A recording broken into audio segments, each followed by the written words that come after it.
Welcome back. Let's start with a brief review. On the board, I have put, again, the definition that I defended as the proper definition of a religious belief. Notice I'm not characterizing religion in general or a religion, but what is a religious belief? And once again, it starts, a belief is a religious belief, and then IFF means if and only if. It's a belief in something as the divine reality that is the origin of all else, where divine means self-existent. Or it's a belief about how the non-divine depends on the divine, or it's a belief about how humans can come to stand in proper relation to the divine. And that's what formal religions are about, helping people to stand in proper relation to the divinity as they think of the divinity.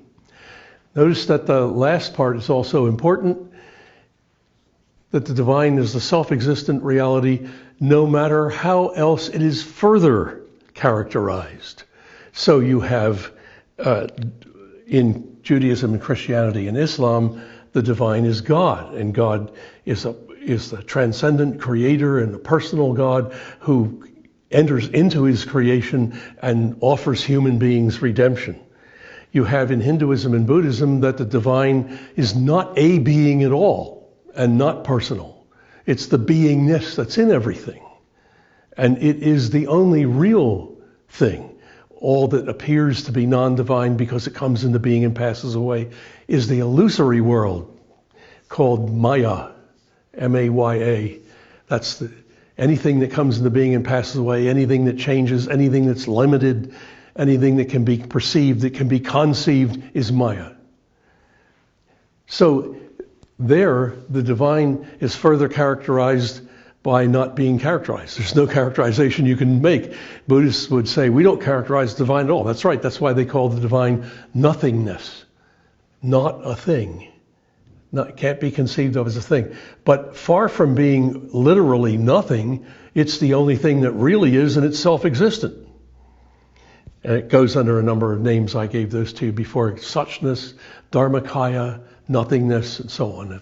Many different names in that tradition.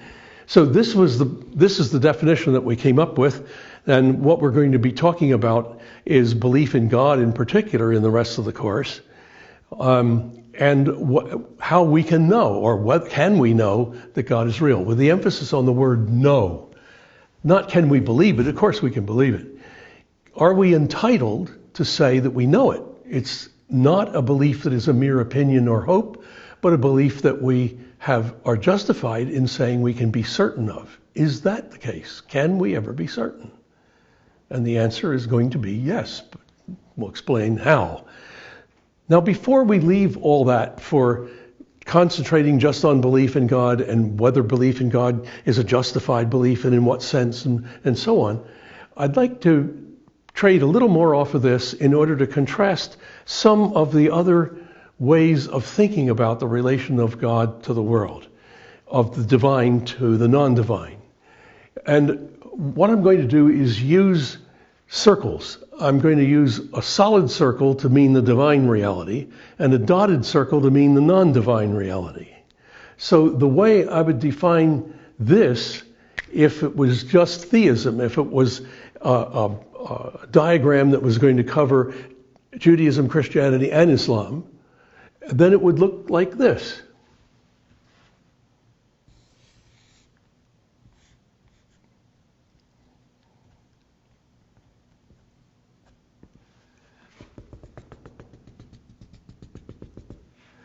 So the cosmos is non-divine.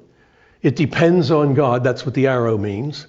And the relationship between God and the cosmos is also something God creates. That is, prior to creating the world, God didn't have the property of being the creator of the world, right? But after he created it, he had the property of being the creator of the world, and he stands in that relation. It's a relational property. Now that characterizes all three theistic religions, but it leaves something to be desired for Christianity. Because Christianity has an additional doctrine that Judaism and Islam lack. Jews and Muslims are at one in condemning Christians for this difference, but I think it's the crucial difference that makes Christianity right and sensible in ways that the other two can't match. We'll come to that in a bit. But here's the way I would schematize with the diagrams the Christian idea.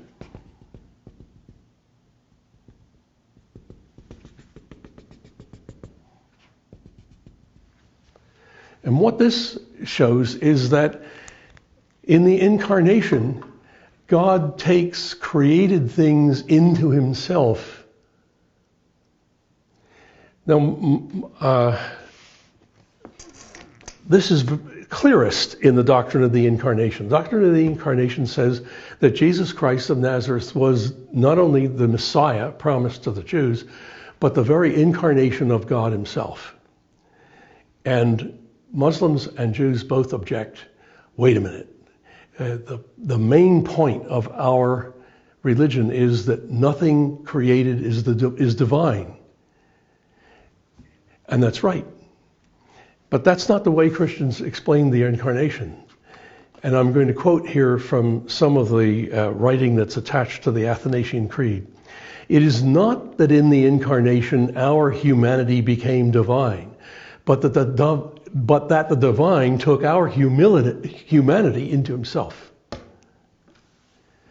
So we are not violating that.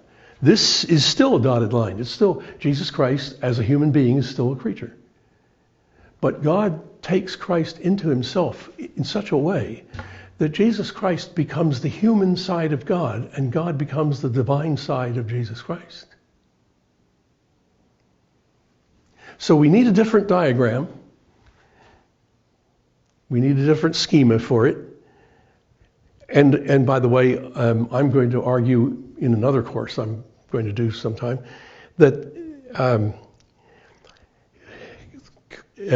that God, having taken into himself something created, is the way God made himself known always.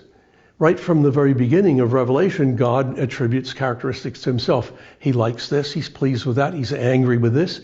He talks to people, he makes them promises, he enters into fellowship with them. All those are creation. They're all created things. They're not self-existent. But God has always then taken on characteristics that are self-existent. He's taken on relations that are created. And the relations have characteristics that are created. That's how we can know God. Even saying God is one is still attributing to God a quantity, a uniqueness, however you want to put it. It's still something created. It's a feature of creation. That's a point that I'll come back to much later, but it's based on the Eastern Orthodox theology and on the theology of a few other people such as John Calvin and Karl Barth. Calvin says about these characteristics, every perfection ascribed to God in Scripture is found in creation and hence is not God per se, but how God relates to us. That's the position I'm going to defend. That's schemed this way. Now let's look at some of the other religions and see how they do it. So I have some housekeeping to do here.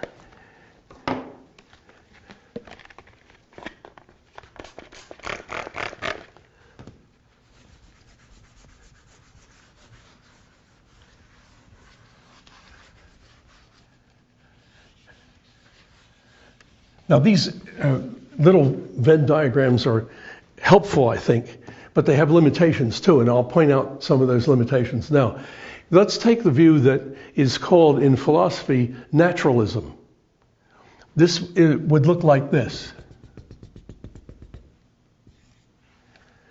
This is the universe. Some part of it is the self-existent part that all the rest depends on. There have been many candidates for that. In ancient Greece, earth, air, fire, water, atoms. Epicurus thought it was atoms. Atoms in space, and they combine to make everything else.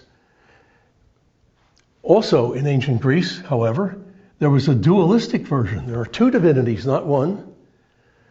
And the one side, the divinity Plato called form, this has to do with logic and mathematics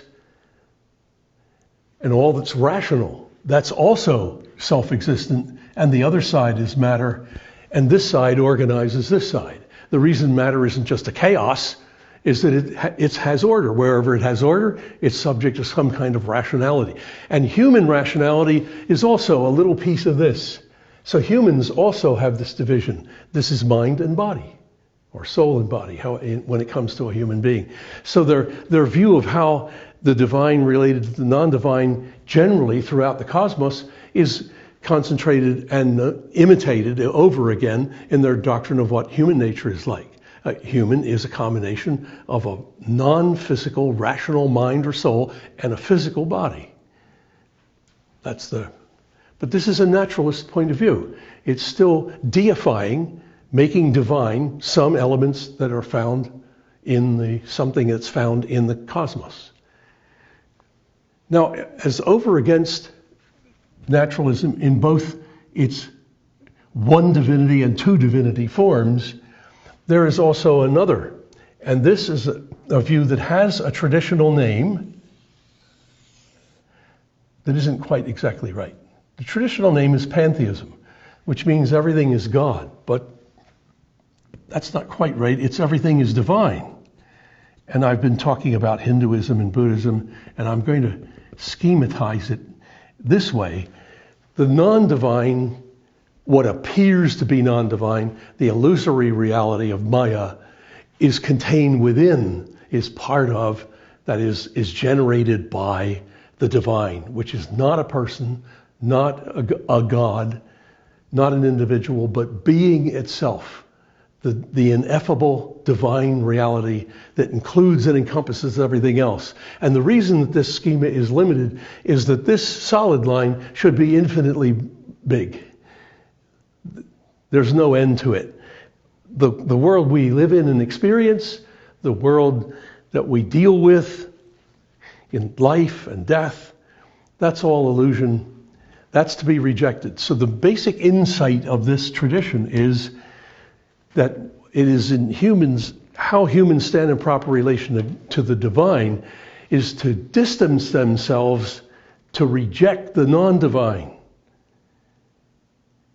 You and I, according to this tradition, are doomed to be reborn into life after life after life of suffering until and unless we come to the insight that all this stuff that goes on isn't real, and the real is the divine, and only it is real, and then we will be delivered of being reborn, and we will be absorbed into the divine. So this is an entirely different view of reality, human nature, human destiny. A guy who has a materialist has an entirely different view. Bertrand Russell said one time, is a materialist. He said, well, I am old and I love life, but I know that when I die, I will rot and that will be the end of me. That's one idea of human destiny and human nature. It's just physical, doesn't matter what we do. Russell has a very eloquent statement of this. All man's greatest accomplishments, the brilliant a noonday sun of the sciences, and all, will all disappear, and it will be the same as if it never existed. That's motivated by his being a materialist. He says, blind to our ambitions and hopes and loves, omnipotent matter rolls on. It's a divinity belief. It's not a Christian one, not a Hindu one, but it's a divinity belief.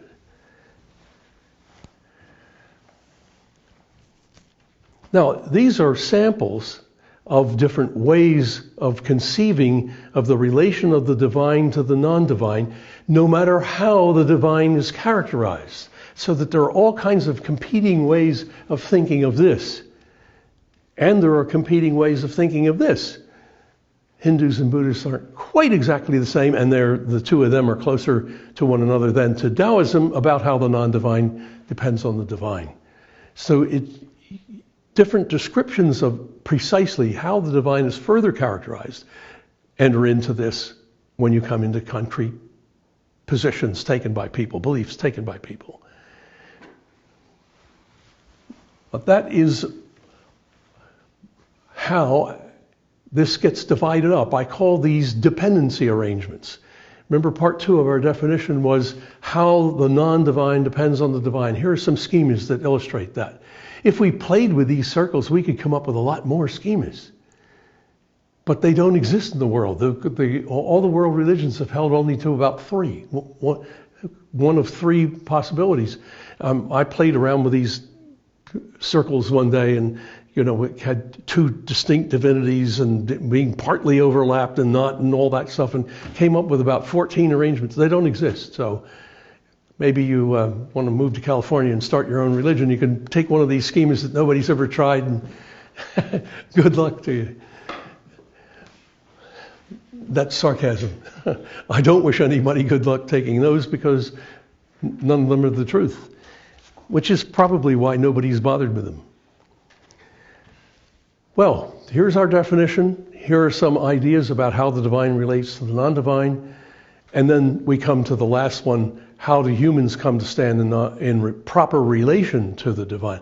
And that's what most of the traditional religions concentrate on. They have all the doctrines and the practices and the holy days, whether it's just meditation and get yourself to the point where you reject the world around you and you are no longer attached to it. It could be that simple, or it could be as elaborate as thinking that the divine entered into our life, came incarnate in a human being, and to redeem the entire cosmos and us along with it. 2 utterly different ideas, but you recognize the second one's the Christian one. That's for all of you who are going to be Christian leaders as well as Christians. And for those of you who are not Christians and want to give it a fair shake, we're going to talk about the grounds for believing that. And I did mention last time, and I just remind you of it now, that we are not contrasting faith to reason. It's not the case that if a divinity belief shows up in a scientific theory or in a scientific context or a non-religious context, that it's not a religious belief. It is no matter where it shows up. And it's not that in one case they're taken on reason and the other on faith, because that's not the way the New Testament speaks about faith at all. We'll come to that. And I will repeat something that I said in the earlier sessions. There is not a religion on this planet, and never has been, whose official writings ask anyone to take it on blind faith. That's an accusation that some people like to make. I won't mention any names, but one's initials are Richard Dawkins. That religion asks you to believe on blind faith, and so it's the opposite of science, which investigates things rationally and gives reasons. That's just not so, folks. And it never has been. What every religion has said is the same thing Christianity says, and Judaism and Islam and Hinduism and Buddhism and Taoism. All say the same thing. You believe this, you are a genuine believer if and only if you come to see this as true for yourself. You experience it as true, as certain. Now, there are certainly tribal religions that don't have anything that elaborate. They don't have an elaborate theology. They don't say why. They just hand on belief in the gods and so on. But they don't say, take this blindly. They are recommending it on the past experience of their ancestors and the present tribal leaders who experience it as true, so on. And it may be relatively simple. We might even say crude compared to an elaborate Hindu or an elaborate Christian theology. But all the same, nobody in those traditions is saying, just believe this because we say so. Or take it on blind faith. Just for the record, I don't think anybody ever takes any belief on blind faith. We would normally regard that as just stupid. You say, well, here's X, Y, and Z, and you should believe this. Why should I believe that? Oh, no reason. No. We always have a reason, some reason, however attenuated, however poor. We have some reason for just about anything we believe. You believe there's such a place as Bangkok, even if you haven't been there, because a lot of people have been, and there are photographs in encyclopedias and travelogues, and you meet other people who say, yeah, I've been there, and It's an interesting place. So you have a reason. The idea of blind faith is inimical not just to science, but to religion and to common sense. Nobody does it. So that ends this session. I give you time now to think about this, go over your notes, and we'll reconvene and begin to talk, and when we reconvene, about religious experience, what that means, and how that's to be characterized. Types of that. We'll stop there for today.